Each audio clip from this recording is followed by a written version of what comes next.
achieved.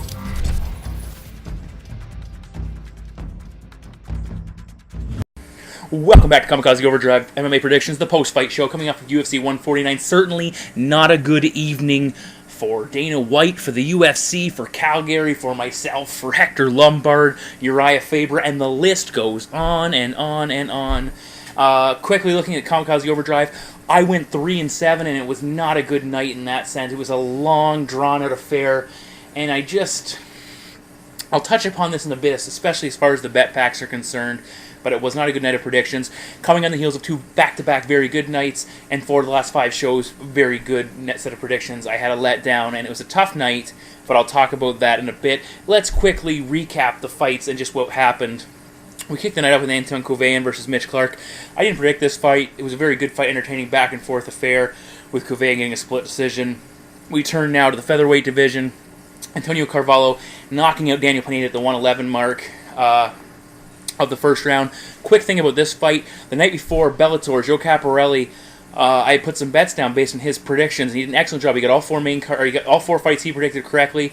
I added in Marius Aramsis to win to give me 5-0, and I thought I'd won some money after the main event concluded at Bellator.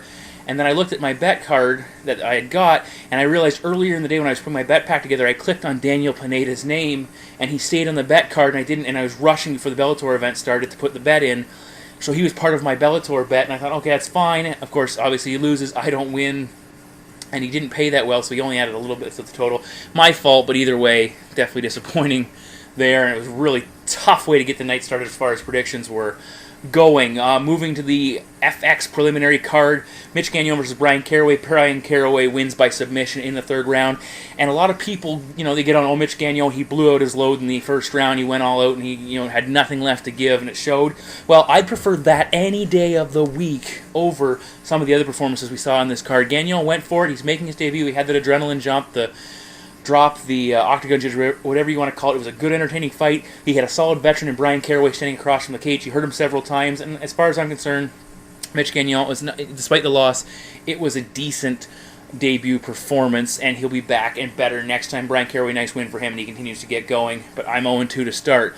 Up next, light heavyweight division, Ryan Jimmo, the robot, whatever you want to call him, 7 seconds, knocks out Anthony Parash. I had Parash to win that fight. He never got out of the gates, and he provided us with one of the new, most epic knockout faces, replacing Rashad Evans' face, I would think. So Parash obviously not as well known, but still, I felt bad for the guy, and Jimmo, what an explosive start. But it's tough because now you got Jimmo's coming off a huge win, makes his debut. He really doesn't have any octagon experience. He's and he's going to go into a second fight. He's a veteran, obviously, 17-1, I believe his record is now. But he's coming off that big fight, and he's going to probably get thrown in there with a big name, not a big name fighter, but somebody in the top 20, I would imagine, top 15 contenders. And you got to wonder where he, how does he build off of this very high value debut, and where does he go from here? Francisco Rivera finally getting my first win after starting 0-3, just like I predicted, knocking out Roland Delorme in the 1st round. So I'm 1-3. He looked very crisp with his hands, and certainly in the bantamweight division that seems to be lacking a lot of depth. I think he'll make a name for himself, and he'll start climbing the rankings here shortly. He's a pretty talented bantamweight. Roland Delorme, got to appreciate the effort. He's always there to fight, and nothing bad can be said there. He just ran into a better striker.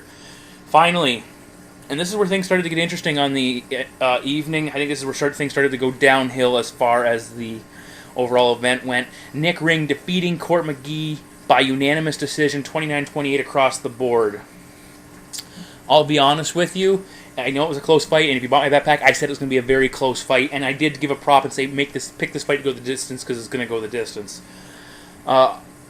Literally, I was standing there waiting for the call at the end of the fight, and I thought Bruce Buffer had mispronounced Court McGee's name. I know it was a close fight, but I really thought he had mispronounced Court McGee's name when he announced that Nick Ring had won the decision, especially unanimous. Court clearly won the 3rd round, and it was the most dominant round of the entire fight. The first 2 rounds, I just don't see. Nick Ring didn't do a lot. He used a lot of lateral movement, moved away. Sure, he did spear Court McGee a couple times with some straight shots and hurt him a couple times. But generally speaking, I think McGee was the more active and effective fighter, pushing the pace, and had Nick Ring moving away. I think that's a clear indication of who won this fight. And I think, Joe Rogan's silence at the end of that bout was a pretty clear indication of who he felt won the fight. And I'm disappointed. That's the second time Nick Ring has escaped with a decision victory that probably should have gone the other way The first being, of course, Ricky Fukuda. But either way, I thought I was going to leave the prelims at 2 and 3. Instead, I leave them at 1 and 4, and things continued to get worse. Main card, probably the best fight of the main card, probably the best fight of the night. Matthew Real defeating Chris Clements via arm triangle submission. What an arm triangle at the end of that fight. He locks it up standing, trips him, holds the position as they go to the ground, and finishes it off. But props to both these guys, especially Chris Clements. These guys went out there and fought, and they did a nice job. They're not the names that, the big name fighters that, get paid the big bucks. But they certainly did what they had to do to go out and entertain. And there was absolutely nothing wrong with the effort they put forward. And I thought they definitely deserved all the props in the world. And I would think, both, like Matt Riddle obviously getting the win is in a good position. Chris Clements is going to get another couple fights in the UFC based on taking this fight as an injury replacement and going out and basically fighting on a night when a lot of people decided they did not want to. Next, James Head, Brian Ebersol. What this fight came down to, again, he bought my bet packs.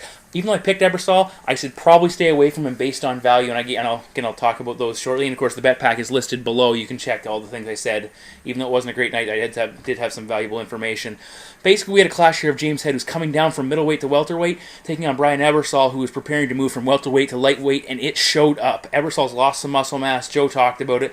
Ebersol at the end of the fight said, "Boy, these guys are big at welterweight." Had stuffed his takedowns with minimal issue, and really James Head did not do a lot. They had more defensive work than Brian Ebersol, but either way, it was generally speaking, it was not an entertaining fight, and it really set the tone for what was ahead of us, if you will. But either way, James Head gets the victory. If he can get that striking going, and maybe he's having a little trouble with that Brian Ebersol's awkwardness, maybe James Head could be a force in the division and slowly start to make a name for himself. Either way, curious to see how Brian Ebersol looks at lightweight. I think it's a very good division for him, and he could make a name for himself pretty quickly if he can continue with his success. Heavyweight division, Czech Congo, Sean Jordan. What do we got here? We have a solid veteran in Congo who's been around pretty much the longest serving heavyweight in UFC history, taking on a guy making a second heavyweight fight. Jordan was the favorite, and I picked Jordan to win that fight. Congo basically hugged him to death, but I'll tell you this much. It was very ironic, and a lot of people, including Mirko Krokop, for one, were probably smiling to see when they saw Czech Congo take an elbow to the nether regions and drop and lay on the mat like he'd been shot. And I think, Congo famous for his less than reputable tactics, if you will. And Jordan got him one down south of the equator, and it certainly slowed the fight down. But either way, Sean Jordan wasn't overly effective. Congo used his size to smother Jordan, hold him on the cage. Jordan didn't have a lot, and I think he certainly had a little bit of octagon jitters going on. And Yves Levine, people dump on referees all the time, and I'm not going to, I don't want to really focus on it, but either way, he's yelling at them, guys, show me something, and they didn't, and he let them remain in that position for pretty much the entire fight. But the same thing probably wouldn't have mattered that much, because had Levine separated them within the next 15 to 40 seconds, they went right back there doing the same thing over and over again. Alright, and this is how bad the next fight is. Congo-Jordan was a better, more entertaining fight than Boach-Lombard. Maybe, not really. Maybe I'm stretching it there. Either way, Tim Boach defeating Hector Lombard by split decision. In my opinion, I felt Hector Lombard did enough. He had a couple takedowns, he hurt Boach, and generally speaking, it was a bad fight all around. Boach breaking a foot, so he has an excuse there. But Lombard, what was he doing? He was standing, plodding forward. He wasn't aggressive enough as far as I was concerned. Everybody said, he's pacing himself. For what? His second fight? He certainly did not get enough done in fight number 1 to get the victory. And everybody talks about the hype train being derailed. The guy lost a fight. It's his first loss since 2006. Shut up about your stupid hype train. Had Henan Barral lost the main event, is his hype train over? He lost a fight. He might come back and win his next 5 fights in a row. Who cares? But he did have a poor performance. Hector Lombard, I think, is too proud of an individual to not put on a better show in his next fight. And I'll be interested to see how he does. Either way, good for Tim Boach. He didn't have a great performance. Injuries hampered it. But he gets his 4th win at middleweight. Okami and Lombard are 2 solid names to have on your resume. And you may find him I would expect taking on the winner of Michael Bisping, Brian Stann, potentially for a shot at Anderson Silva. And a couple years ago, you said Tim Boach could be knocking on the door of fighting the greatest pound-for-pound fighter in the history of the world. people would have laughed at you, that's for sure. So Tim Boach knocking on the door. And after I saw the countdown, I really took a shine to Boach and his lifestyle. And either way, good for him picking up the victory. Bad on Hector Lombard. The fight was terrible. Well, let's move on. Main event, Renan Barão, Uriah Faber. Renan Barão, a fantastic, exciting post-fight celebration. He won a 5-round decision over Uriah Faber to capture the interim bantamweight title. That fight played out exactly as I said it would. Faber wasn't going to get the fight to the ground. Barão was going to be too fast and hit too hard. Keep Faber on the outside of his reach. And, that's exactly what happened. So I finished the night with a win. Again, 3-7 overall. Barão versus Dominic Cruz is going to be a barn burner. And then, of course, you would assume the winner of that will have to deal with Michael McDonald. So the bantamweight division certainly has some interesting fights ahead of it. As far as Uriah Faber is concerned, Uriah Faber versus Miguel Torres is probably a fight that makes sense down the road, and I would look forward to seeing that. But I really don't know where Faber stands. He's not going to win.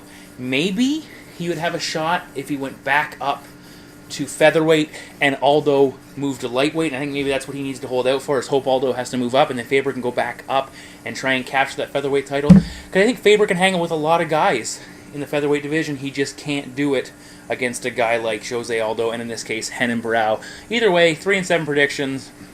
Overall, not a good night for myself. And I'm going to talk about my bet packs next. It was a disappointing night overall for how my information turned out. And I was disappointed in another sense because I had a record number of sales, and it was coming off 2 very good shows before this event. And I've been doing fairly well, minus UFC 148 of late. So I was kind of disappointed. I was really disappointed how this one played out. But one thing I'm going to say to most people who are looking at this, especially the first-timers who purchased, the chances of you coming along and buying one bet pack and betting on one event and having success are limited. What you need to look for is, and the people who are going to find success, are the grinders, the guys who've been buying every event and have been able to enjoy those really high nights. And hopefully there's just simply more nights of good success than there are the bad ones. So for those people who bought and don't plan on buying again, I understand that totally. But what I would suggest to you is ride it out. Give her 3 or 4. If I struggle over 3 or 4, I'm going to throw some free bet packs your way, and then you'll benefit that way. But the chances of me going on a 3 or 4 or 5 fights, 5 event slump are pretty limited, because I do a lot of research and I do my best to give as much valid information as I possibly could. And there was some information in here that was did hold true, and I'll talk about that eventually. And, thank you again for all the people who supported and bought the bet packs. Either way, it wasn't a great night in that sense, but again, it's gambling, and we have those nights. My parlays, none of them hit, which was definitely disappointing, and that sucked. No, who outweighs, that sucked. Looking at some of the individual fight breakdowns, Brian Caraway, Mitch Gagnon. I did take Gagnon as the underdog, but I said I wouldn't bet the world on him simply because he's debuting, and you don't know how he's going to perform. But at 270, he certainly was worth a shot.